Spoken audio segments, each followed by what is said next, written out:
Hello and welcome to the Global Summit on Economic Abuse. Before we begin, I'd like to go over some general housekeeping. You are signed in as a participant and your camera and microphone are disabled. Today's session will be recorded for future viewing. If the contents of the session raise any issues to you, we encourage you to take whatever steps you need to prioritize your own well-being. If you'd like to reach out for support, you will find the link in the chat to the No More Global Directory, a global directory of specialist domestic abuse and sexual violence services. Finally, if you have questions for our guest speakers today, please type them into the chat box. We will address as many questions as possible towards the end of the session. Thank you for your cooperation, and we hope you enjoyed today's session. So today, it's indeed a very important session on addressing economic abuse. It's an issue that, after too long being overlooked, is finally receiving the recognition it deserves as a critical form of domestic and family violence. Around the world, bold steps are being taken to confront this complex issue, with strategies, legislative reforms, and survivor-centered policies being put in place. Today, we're honored to welcome senior representatives from the United Nations, the Al-Murun and Climate Change Partnership, the Office of the Domestic Abuse Commissioner for England and Wales, and the Domestic Family and Sexual Violence Commission in Australia, some significant leaders who are at the forefront of systemic change in this area.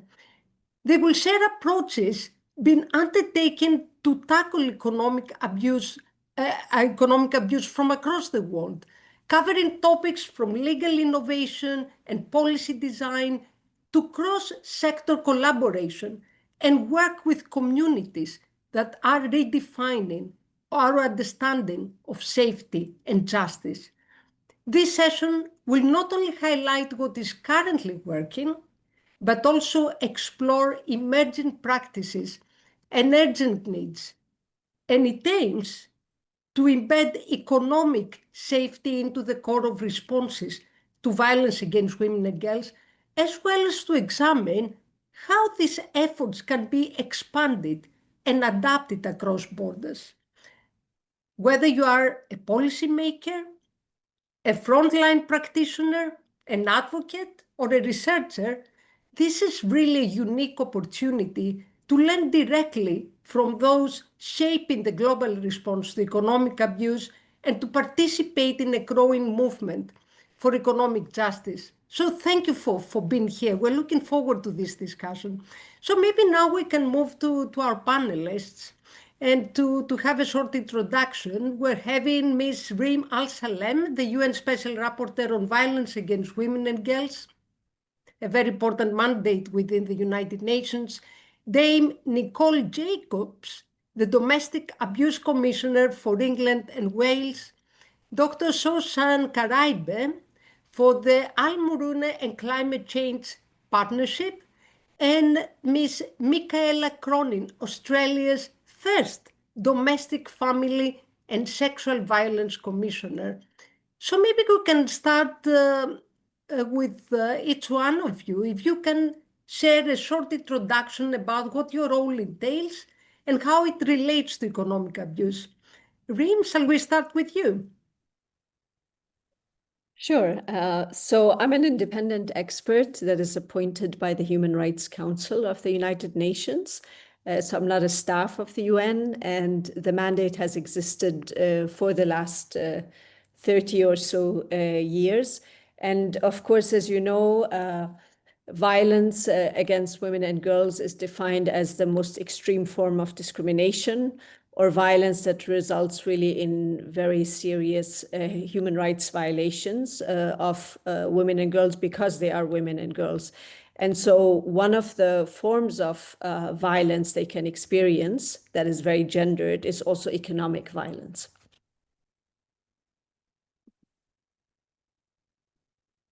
Thank you so much, Rim. So, Nicole, shall we go to you? Would you like to introduce yourself?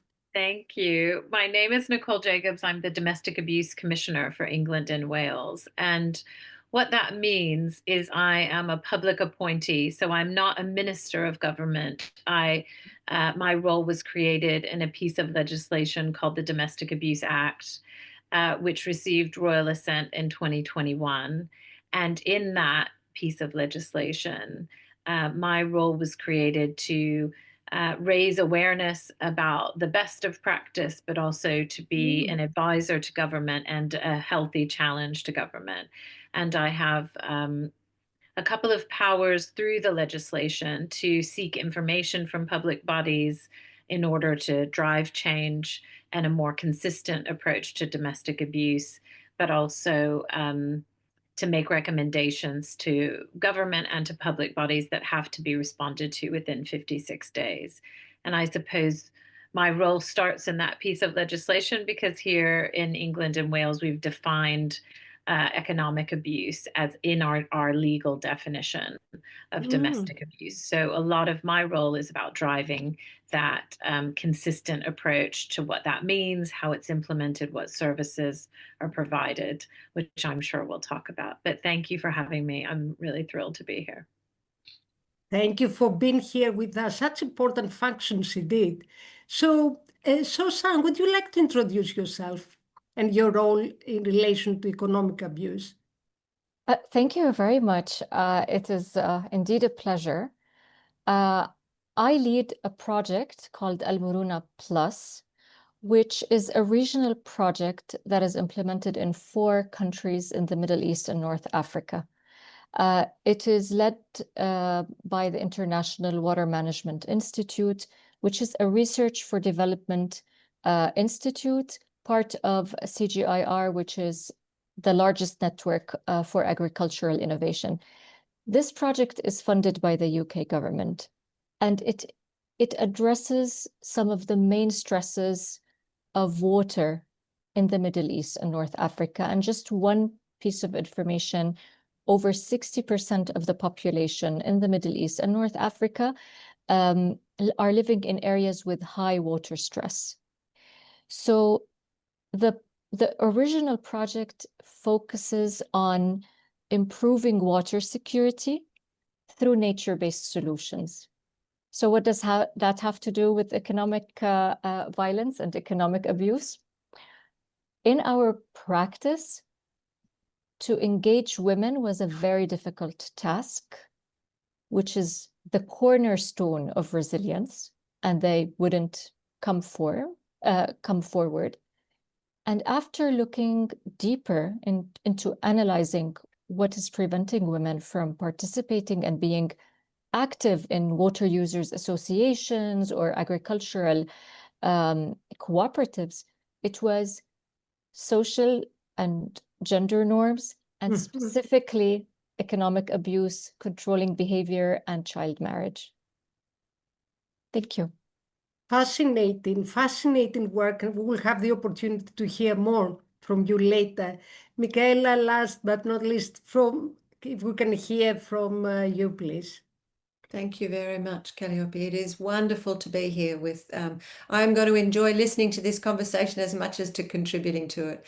I'd like to begin with an Australian ritual, which is to acknowledge the country that I am on.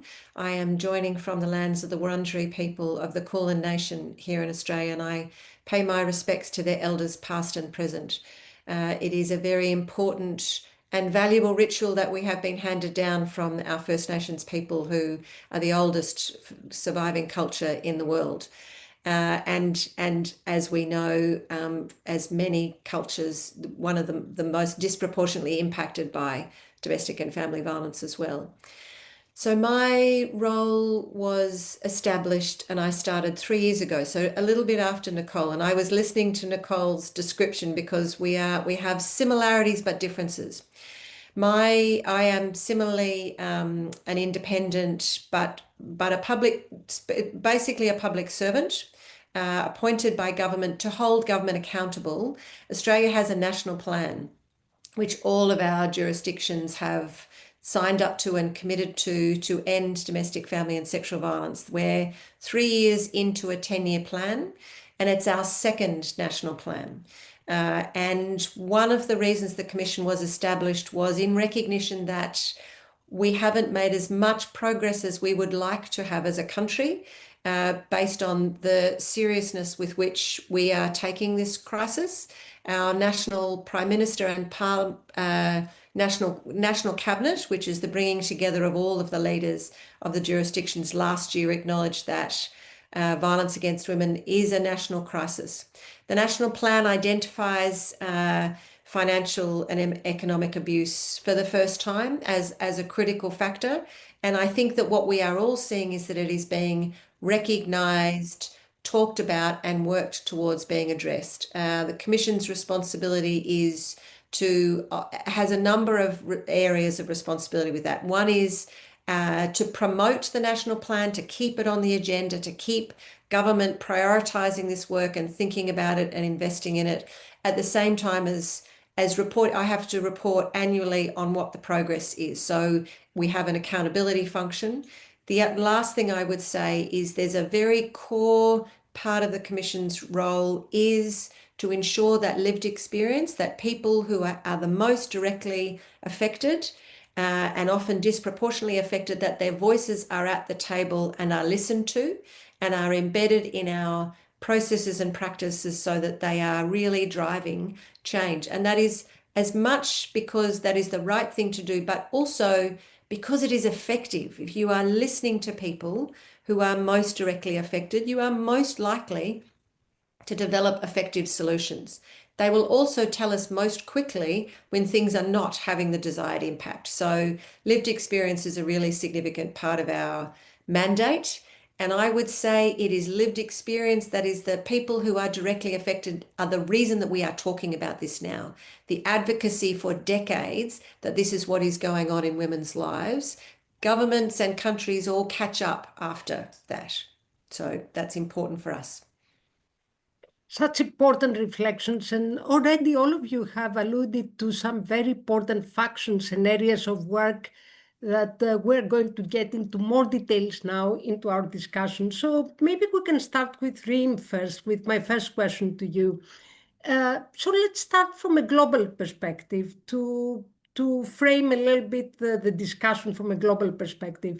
And if you could please, Reem, share with us what are the relevant UN frameworks, instruments that recognize and address economic abuse? Over to you, Reem.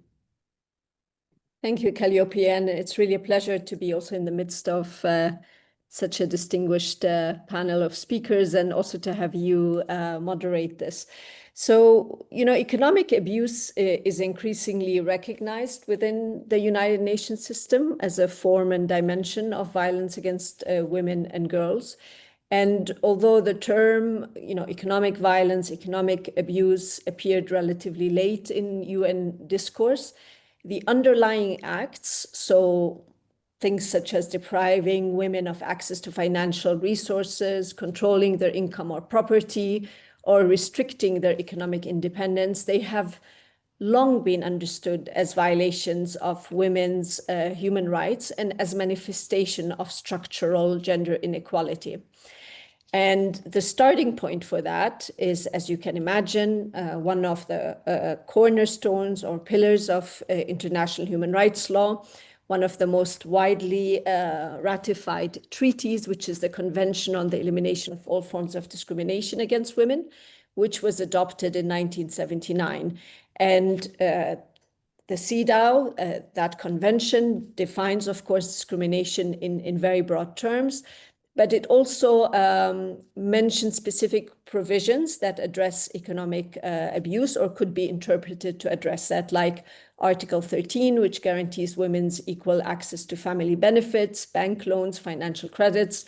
Then you have also Article 16, which ensures equality in marriage and family relations, including property ownership and financial decision-making.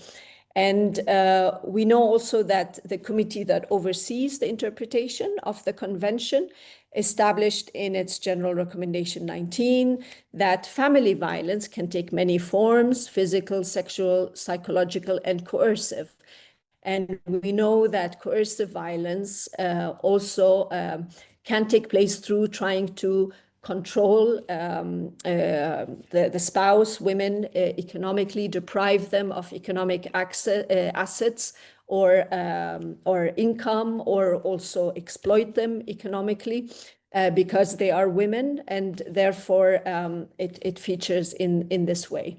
And then also when the committee came with General Recommendation 35, it talked also very specifically about about violence against women being gender-based violence against women that can result also in economic harm or suffering.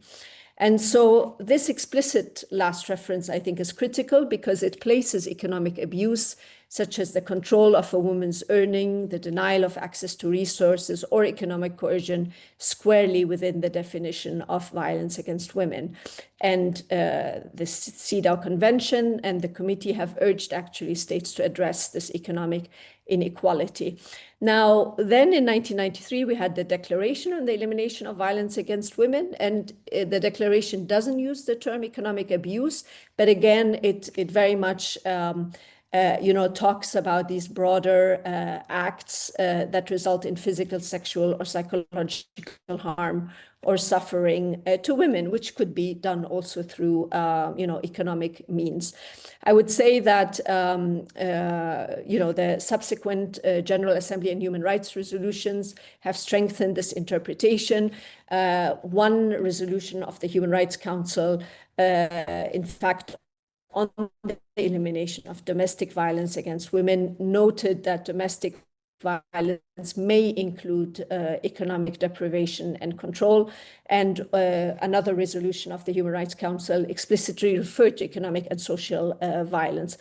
I'd like to also very quickly mention the Beijing Declaration and Platform of Action of 1995, because there, for example, it included economic violence as a critical area of concern, and it recognized that violence reflects and reinforces unequal power relationships, including women's economic dependence on men, and called very explicitly for the economic empowerment of women, not as a separate issue, but as an essential strategy to prevent and respond to violence. Now, the Sustainable Development Goals also in 2015 talked, of course, about what is needed, the goals needed to achieve gender equality and empowering women and girls, and talked in Goal 5 about ensuring women's equal access to economic resources, property, and financial resources.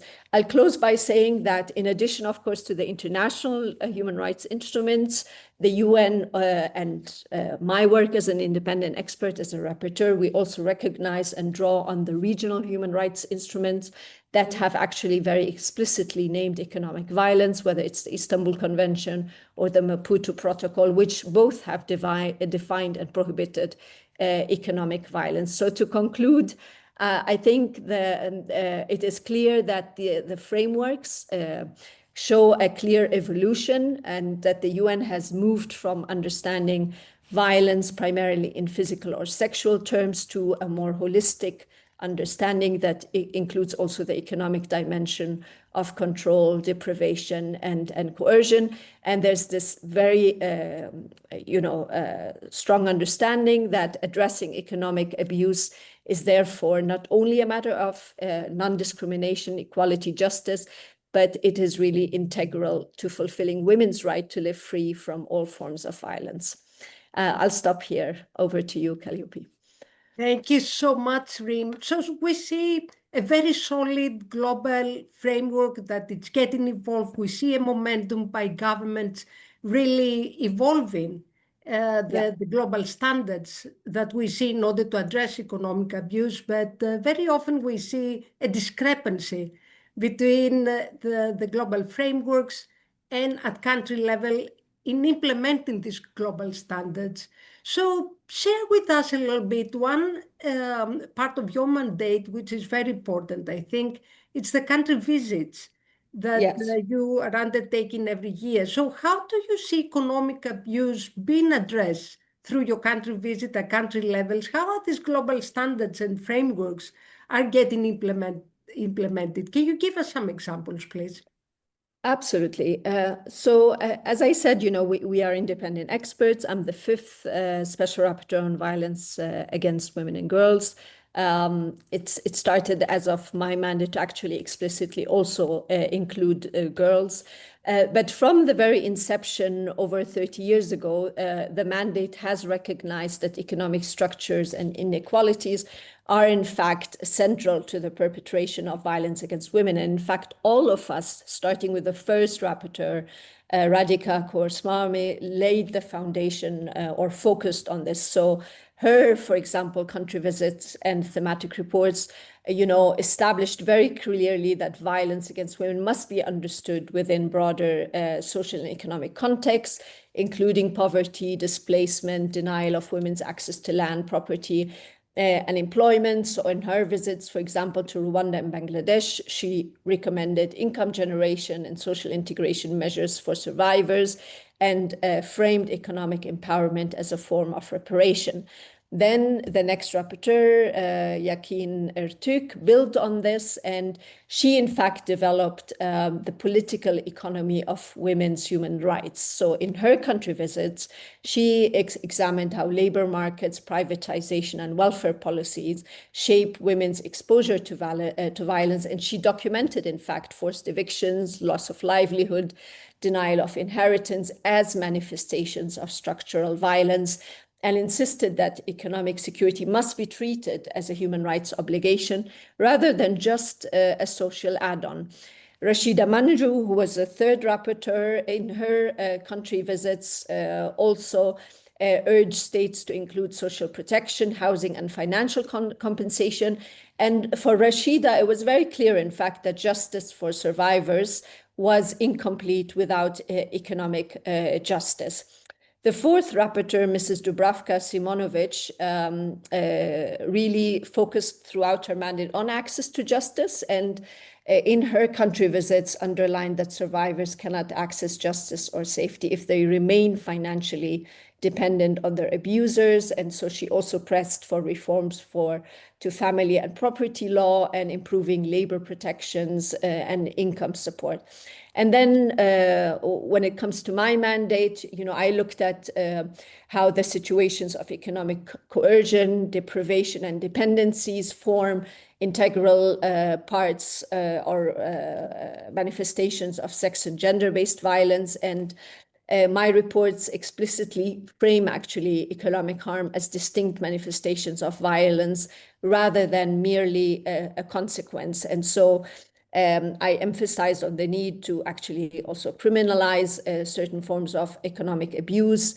I spotlighted this issue particularly within, the dynamics of domestic abuse within child custody cases and other forms of coercive control. And I called for stronger social protection systems and also for a survivor-centered approach to housing, employment, and financial remedies. And I also said how economic abuse, impoverishment, discrimination in access to economic opportunities actually push many women into exploitative situations where they can be also trafficked, abused, and subjected to sexual and gender-based violence. So I think, it's very clear that we all recognize through our country visits economic inequality as a context for violence, and we understood economic harm as a core form of violence in itself.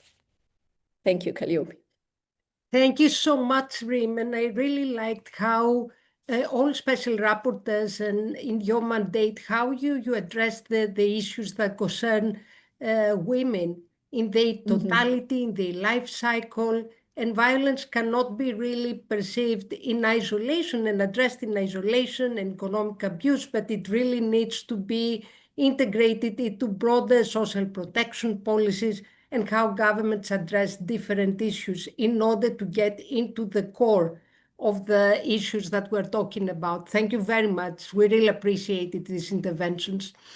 So Thank you. if we can now move to Nicole. And we have already, Nicole, heard from you a little bit about the domestic framework in England and Wales to address economic abuse. But if you can please give us some more details about the overarching framework in England and Wales to address economic abuse. Over to you. Sure.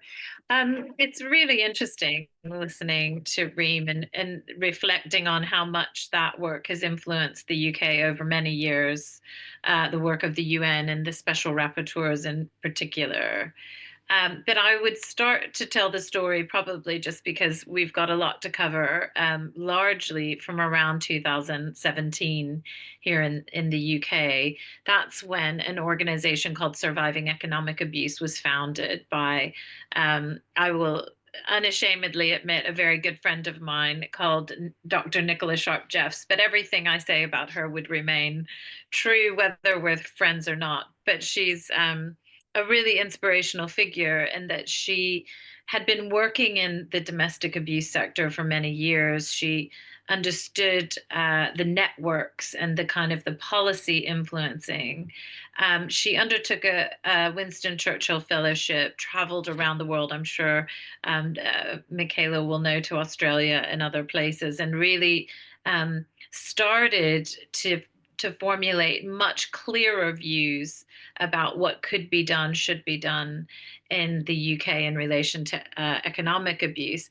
And that it's not to say that that wasn't recognized before. Of course it was, but I feel it was always in a bit of the too hard to do box, as I would put it, very complicated to interact and have that kind of shared leadership, shared understanding with banks, building societies, lenders. So much of our response to domestic abuse or violence against women and girls is oriented to government, understandably, and what is in the kind of gift or will of government in the most obvious sense, very oriented to crisis intervention. And I think what Nicola was able to do in founding Surviving Economic Abuse, we call it C here, is to shine a light and a particular concentration.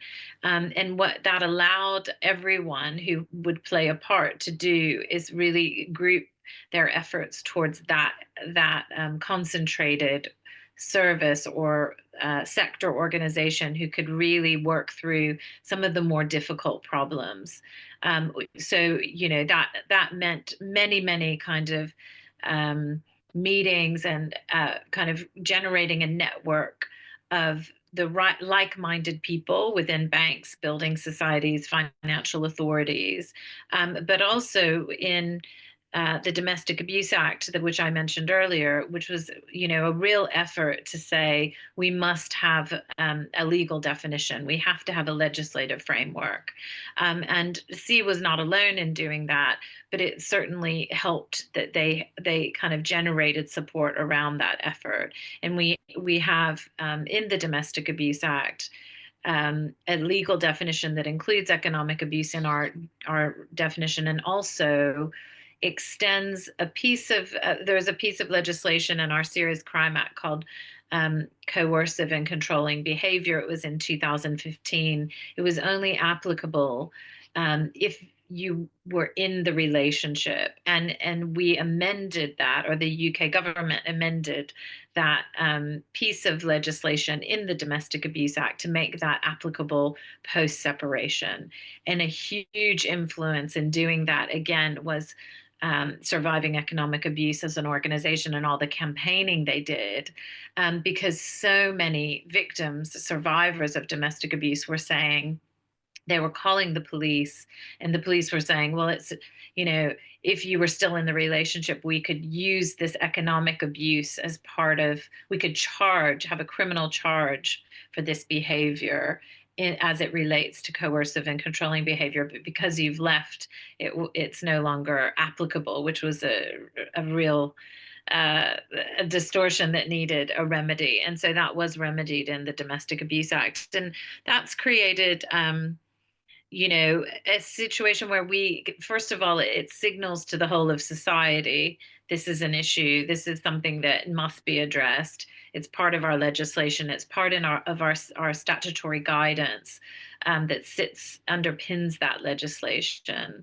And from there flows quite a lot more progress and understanding. So we know, for example, in our coercion and controlling behavior offenses, 6 out of 10 will feature economic abuse as part of that coercion and controlling behavior, that pattern of abuse, which is a criminal offense here. We know we have our financial inclusion strategy includes economic abuse now.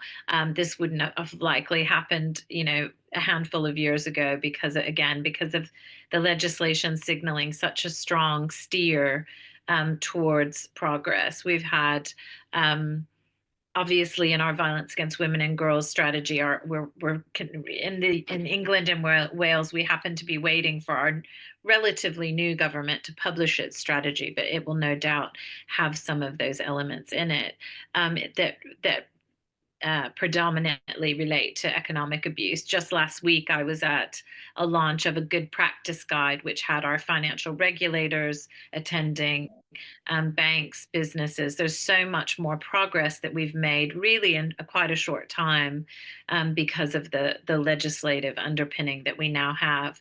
And one of the most exciting things, I think, is the kind of, I'm sure we can talk about the many gaps, but one exciting thing also is to, to recognize the kind of money advice, debt advice link into domestic abuse services, kind of really that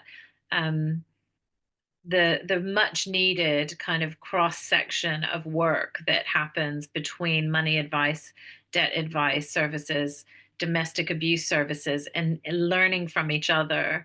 I'm not saying we have it perfect in the UK or in England and Wales by any stretch of the imagination. In fact, some of my work shows there are quite a lot of gaps and inconsistencies.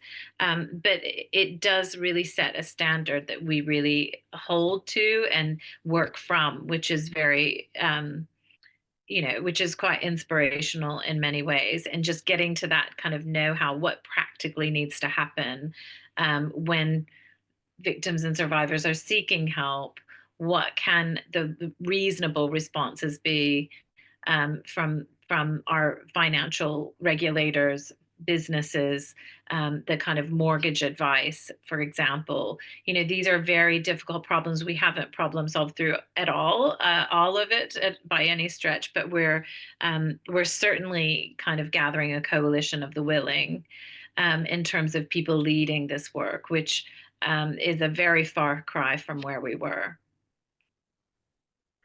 Thank you so much, Nicole. And I really like the way you underlined the fact how a piece of legislation can be a quite comprehensive framework for bringing together a coalition of the willing, as you said. When you were speaking, this is exactly what I had in mind.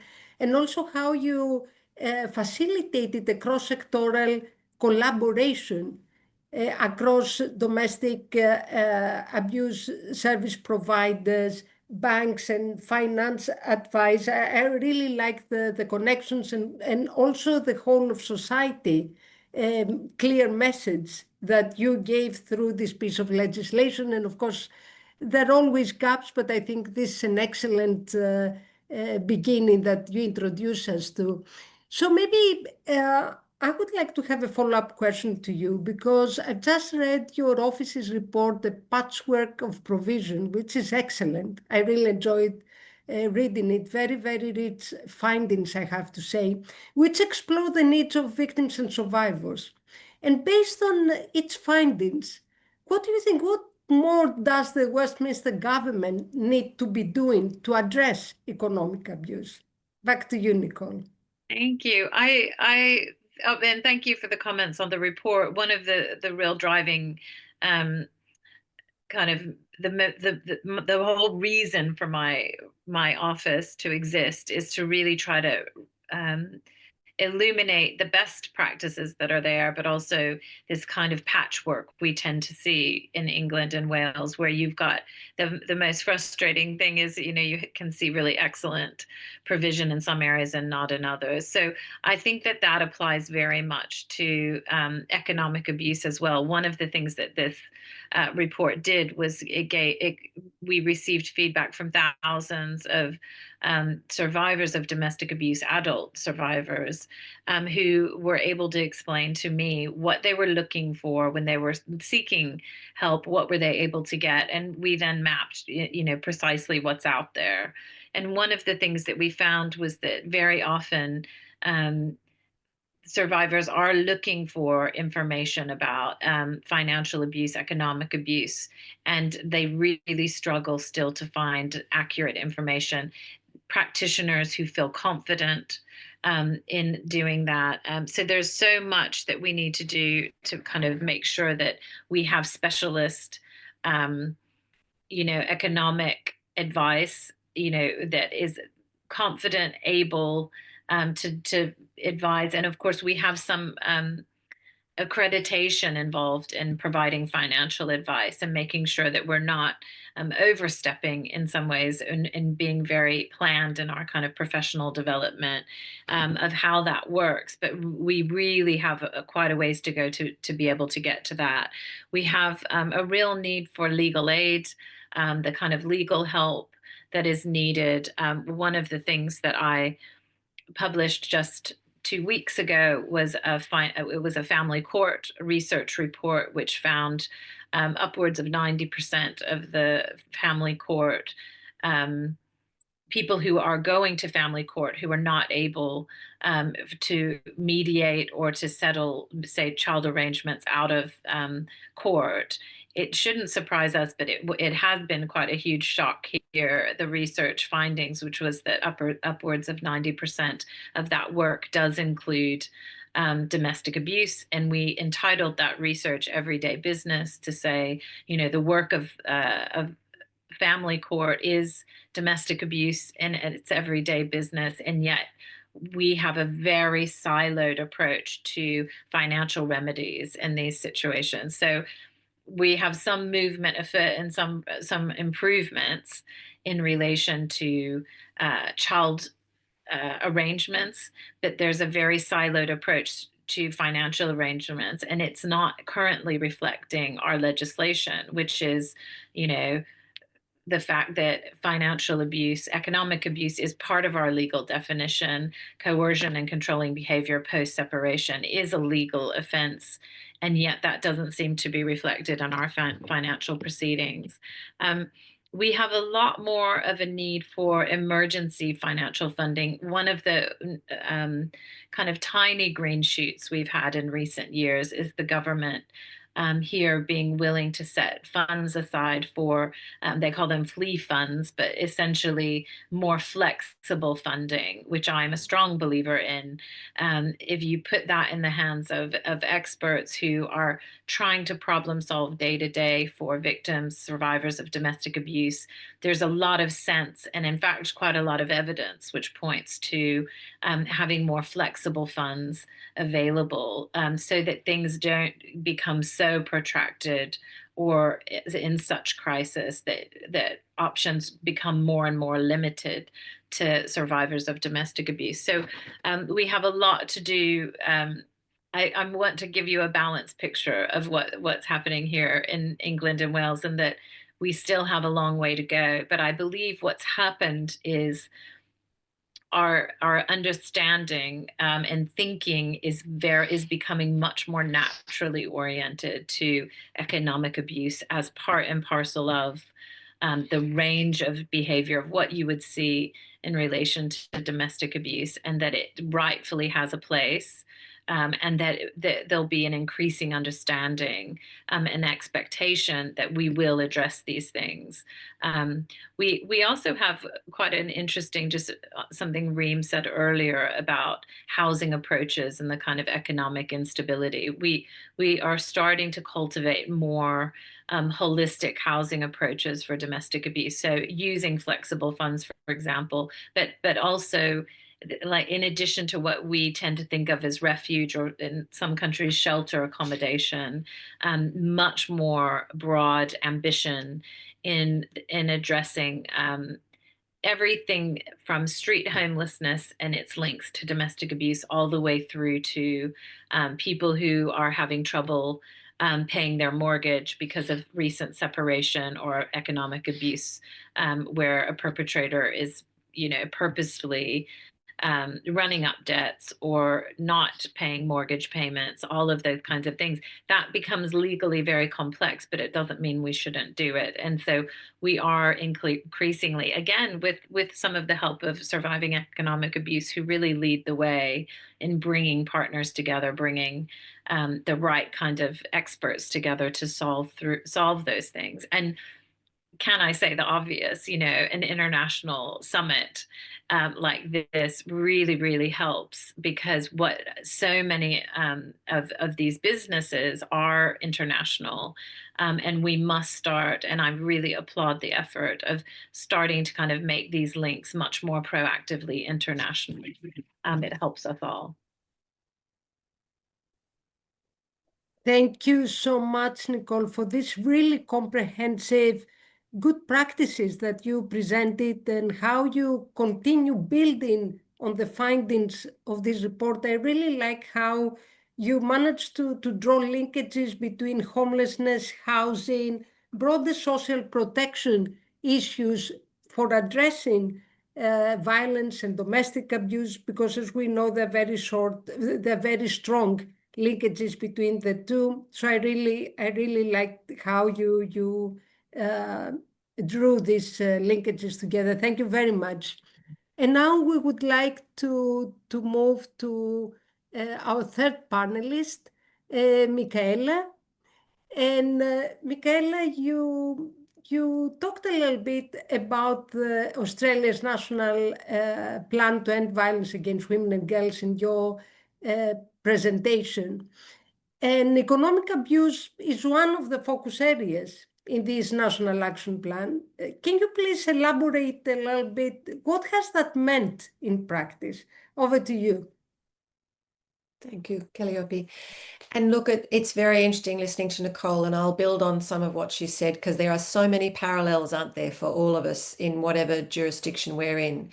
And I will say, firstly, I would say that it is only in our national plan because of the advocacy of women who have passionately turned their lives efforts to this. And Rebecca Glenn and the Centre for Women's Economic Safety, Catherine Fitzpatrick, so that we have a number of very passionate women who have been advocating for this for many years. Another is Therese Edwards, who has been the leader of an organisation that is for representing single mothers and recognising the abuse that women often are put in the position of choosing between violence and staying in a violent situation and safety and poverty.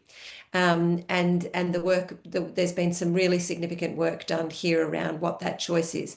I think one of the things so their advocacy is why it is in our national plan. Many other women that I haven't named who have contributed to that.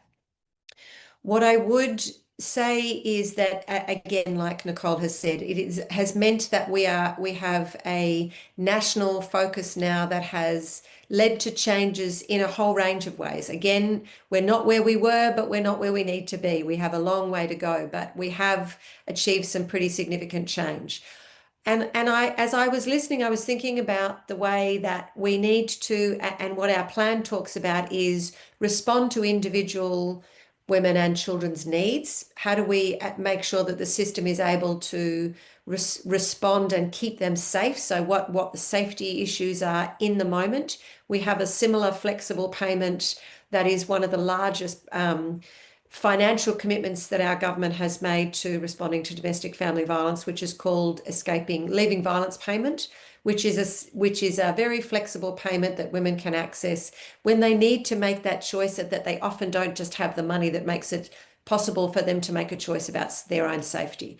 That's been one of the things. So how do we respond at an individual safety level, all the way through to what do our systems, how do our systems need to change? How do our systems need to change, and how do our laws need to change?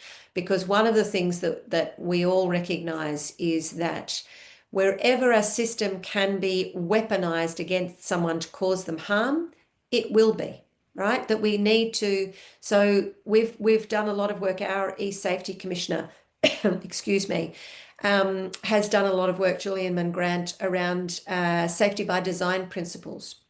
And if you think about, and we are starting to translate those safety by design principles to think about all of our systems, whether it's banking, excuse me, utilities, government systems, government payments, all of those systems, when you start to scratch the surface, are being weaponized against women and children to cause them financial and economic harm.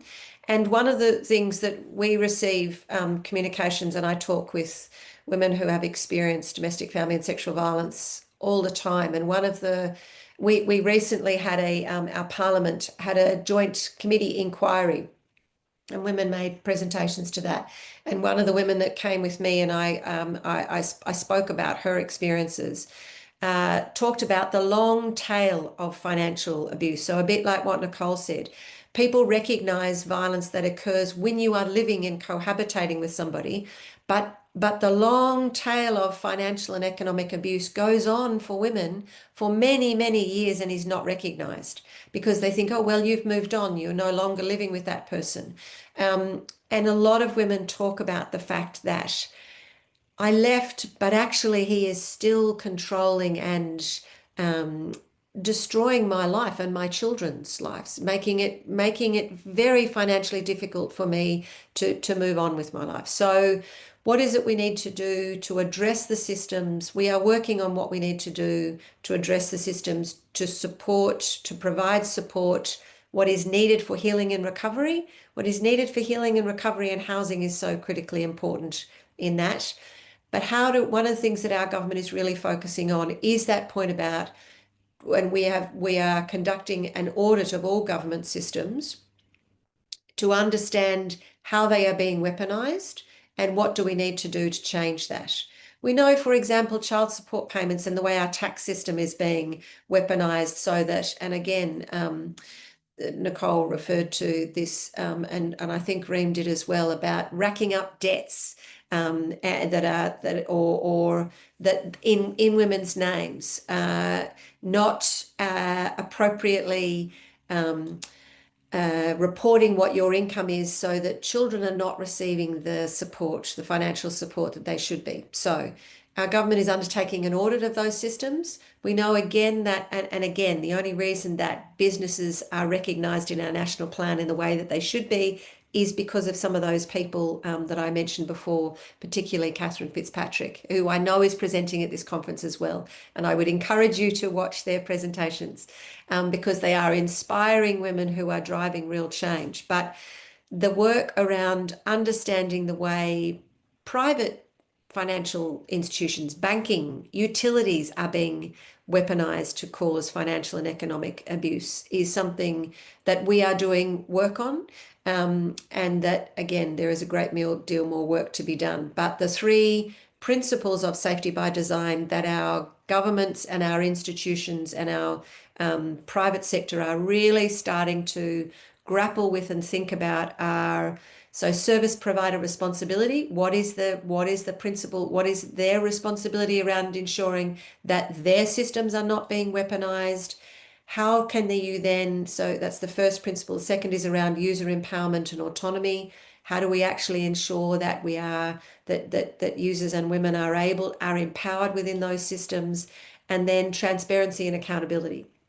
And that very much leans into what we've been talking about in terms of people with lived experience. And we are seeing a lot of our institutions and systems, and the Commission is very actively encouraging systems to have in place advisory bodies that are lived experience voices, because often if you talk to those people as you are designing, so we need to think about not just retrofitting, how do we fix the mistakes that we know are being made by, or when a system is causing harm, but how do we design systems so that they are protecting and not weaponized?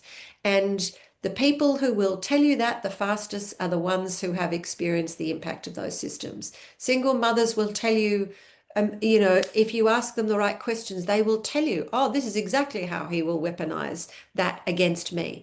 I was at a conference recently, and financial conference, and at every table, the gift in front of every seat was a one of those personal trackers, one of those electronic personal trackers to put in your bag so that you don't lose your bag. And Julian Mangrant, our e-safety commissioner, has talked about her experience of being in America and in Apple when those things were being introduced, and saying, hey, have you thought about the safety implication of these trackers?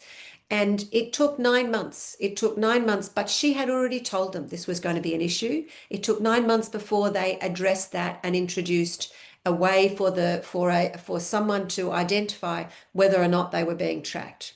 So that point about safety by design, thinking about it ahead of time, is something that Australia is really focusing on in partnership with people who are most directly affected. Such important work, Michaela, indeed, and I have to say we work very closely with the Safety Commissioner of Australia, and the safety by design principles. It's a very good practice that we try to replicate globally, and I'm very happy to hear that you try to integrate safety by design principles, make sense into the other services. Yeah. Banking, financial services for women, so they do not weaponize them. And I really like, how do you design programs and interventions by taking into consideration from the very beginning the people who are the beneficiaries, and they are targeted through these interventions. Very, very interesting. I would have a follow-up question for you, because apart from the National Action Plan, you also have a dedicated Aboriginal and Torres Strait Islander Action Plan. Why has that been important? Thank you for that question. So it is a very important question. Again, Aboriginal and Torres Strait Islander women and communities have advocated for many decades that there needs to be recognition of the way our Indigenous people are overrepresented, and the impact of colonisation and institutional and systemic racism in this country, and for many countries. But the need to recognise that there are many drivers of domestic and family violence, and colonisation and racism play out in very specific ways in those communities. And again, those communities will themselves need to be empowered to have self-determination, to identify and describe what the problems are in their own terms for them, and define solutions, and then oversee the implementation. We have seen time and time again failure of good intent when we have not done that, when we have not embedded self-determination, when we have not let those communities inform what the solutions are, describe what the problems are in their own terms, and then oversee implementation of what their priorities are to address things in their communities. That's the reason that we will have a standalone plan. It is about to be signed off. I was on the steering committee developing that, and I have to say, one of the things that I was very proud to be observing our government was at the heart there was very significant leadership and self-determination from Aboriginal and Torres Strait Islander leaders, communities, women, men. There's a very strong call in that plan to acknowledge the work we need to do with men, both as allies and in holding them accountable. And so again, that point for me and for us at the Commission about people who are most directly affected need to be designing what the solutions are. Aboriginal and Torres Strait Islander people, our Indigenous people, are appallingly overrepresented in being impacted by domestic and family violence, and that is not And that is not in where we are seeing improvements in other areas. We are not seeing as much improvement for Aboriginal and Torres Strait Islander women and children. And the only way we are going to see that is if we give them the leadership and agency to drive that change.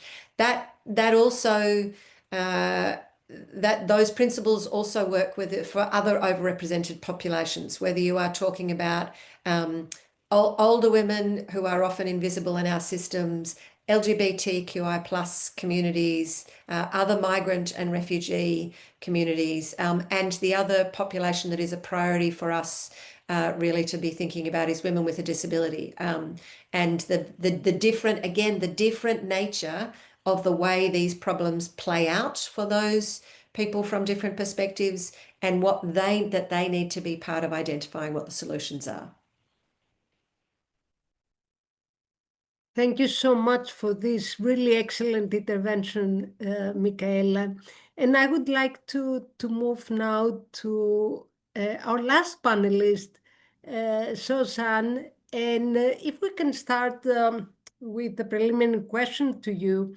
You have told us already about Al Muruna Plus, which is a climate partnership between the UK and the International Water Management Institute. How do you really shift the norms and practices that restrict women's economic agency through your work? Over to you. Thank you so much, Calliope. And I just want to say that hearing the esteemed panelists talk about the amazing work, the co-designing, the use of research, evidence, safety by design, all of these are very valuable lessons, and they are principles that we use even if Al Muruna Plus is a very small project compared to all the national efforts you are doing. So to start answering your question, Calliope, Al Muruna Plus, the entry point for Al Muruna Plus is to build on water as a connector. And moving from there, Al Muruna Plus has 3 pathways. The first is the gender norms pathway. The second is the economic interventions, which are very important. And the third is the community leaders. And here we're talking about advocacy at a very smaller level, at the level of cooperatives, water users associations. But I want to highlight the social and gender norms intervention. As we speak, this week, we are working in 4 countries in multiple locations, parallel sessions, where we work with couples, husbands and wives, through weekly sessions in a tested module that is adapted, of course, to every country. The module focuses on engaging men and women in the discussion around decision-making, valuing each other's roles and work, joint decision-making, budgeting, in a very simple, in simple exercises with some exercises to be done at home. These sessions are simple but practical, but deeply transformative, in the sense that men gradually value more women's role and efforts, appreciate them. Sometimes they start engaging more in doing more at home. So that was one of the findings as we see. And it also created a space for women to for their voices to be heard, and for men to see the benefits of shared decision-making. So the module itself was implemented in a number of countries, such as Rwanda and Syria, even during these difficult times. and also during a devastating earthquake. Yet, even in those fragile environments, the couples continued engaging in these sessions because they saw the value.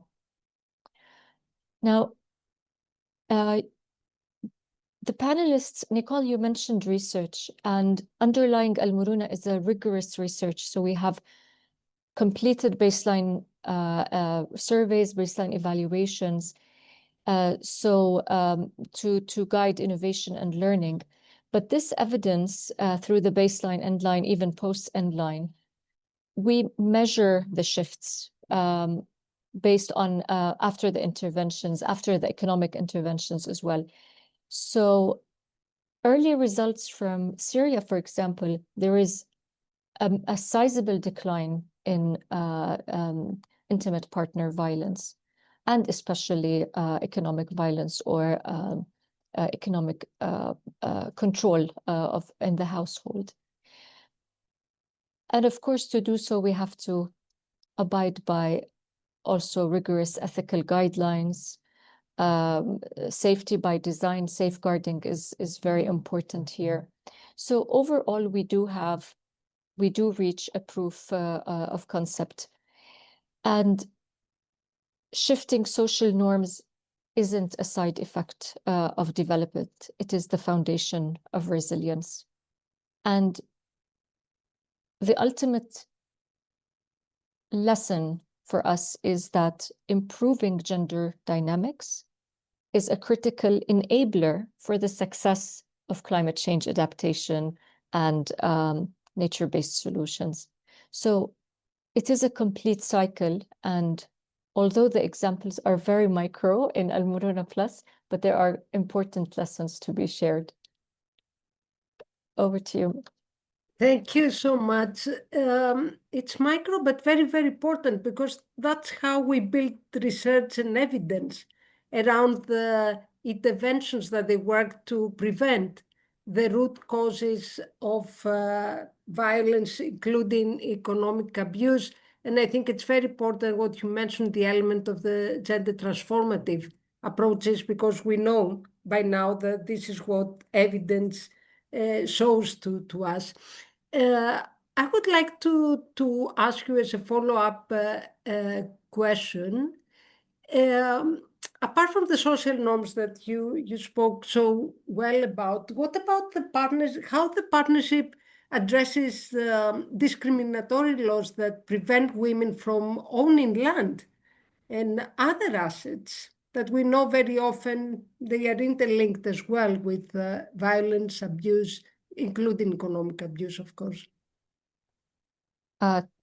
Thank you, Calliope. I mean, this question is the core of discussions for many years, but especially this year, starting from the COP to Stockholm Water Week, New York Climate Week, even recently Cairo Water Week. This was a core element of discussion and a real concern. Because in Al-Muruna Plus, we work at a small community level. I mean, we're talking about villages, at the level of villages. So we work with smallholders, smallholder farmers, cooperatives, water associations. We don't have the platform to overturn laws at that level. However, water is an asset. Shares of water are divided across beneficiaries.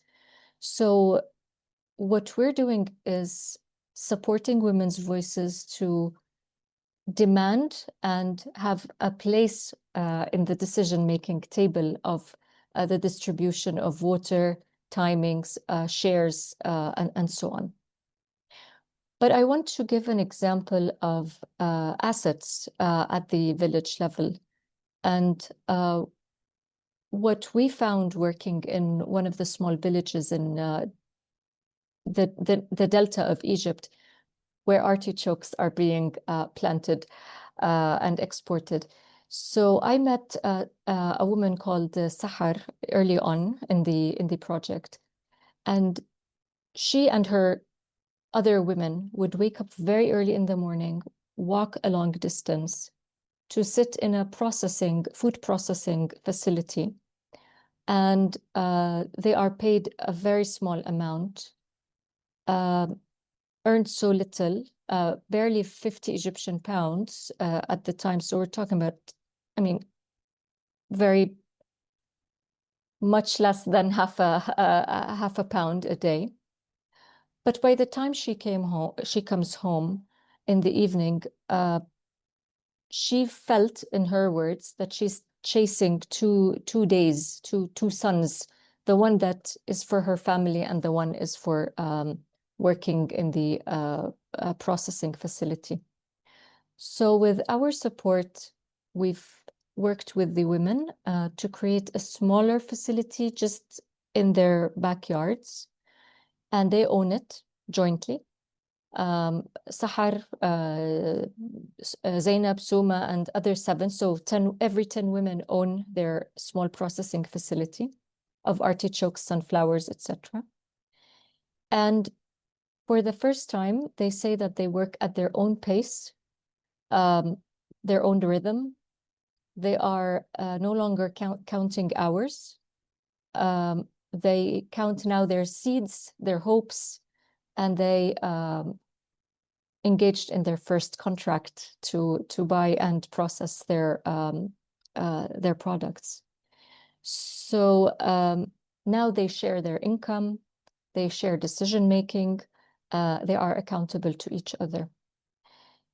What we also found is empowerment was not only about income and decision making or control. It's also about safety of their walking through the fields to the much further processing facility. They have improved health. Now they're closer to their wash facilities near their homes, and time saved. They really emphasized the time that is saved by having a processing facility near their homes, and overall reduced vulnerability. So if I am to sum it, Al-Muruna Plus focuses on practical entry points of economic agency. It helps women build, share, and manage their assets. That's the economic side. But supported by the social interventions of dialogue and more deliberate engagement with the men in the households, they have more voice and visibility even inside the home. And this is the foundation of change that we would like to see go all the way up to changing the laws and policies and voice in strategies moving forward. Thank you.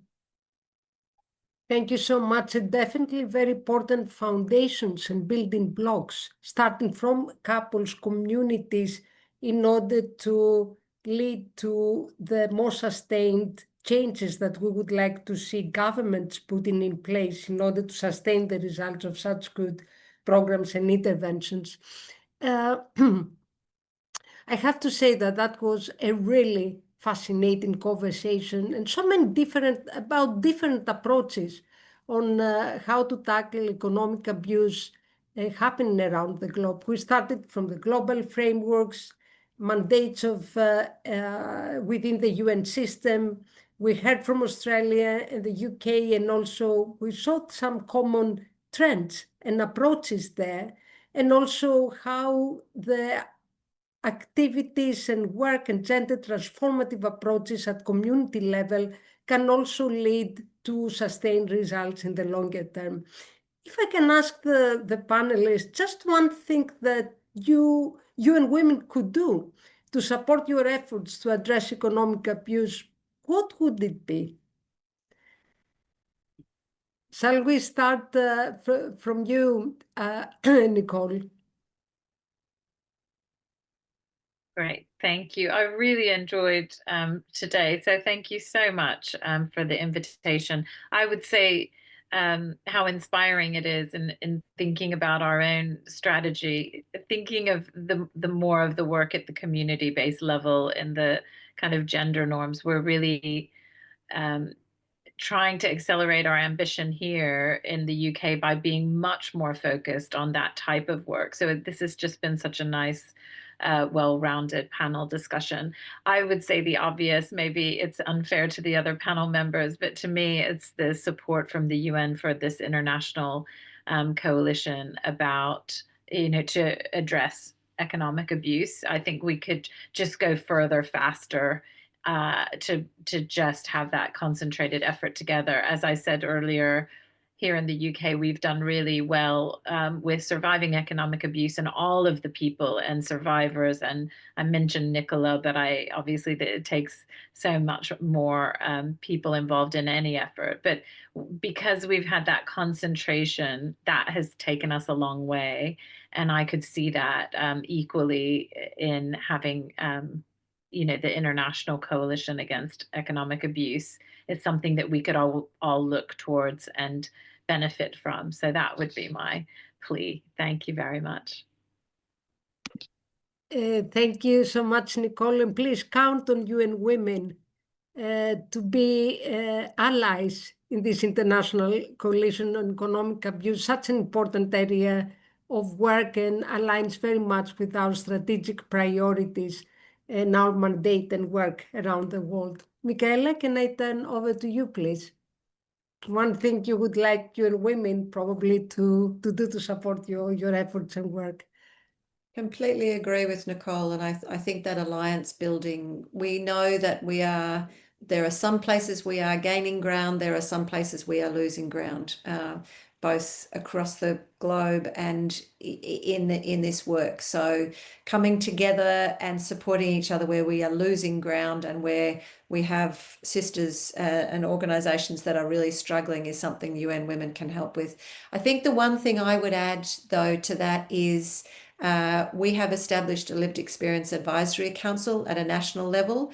And I think that work around how to help promote embedding lived experience within systems, and I know the UN does that very well in terms of thinking about self-determination and co-design, but mechanisms that embed lived experience voices, survivor leadership is really important, I would say. That would be my one thing. This is a very important recommendation and definitely to be taken into account. Susan, over to you. Thank you.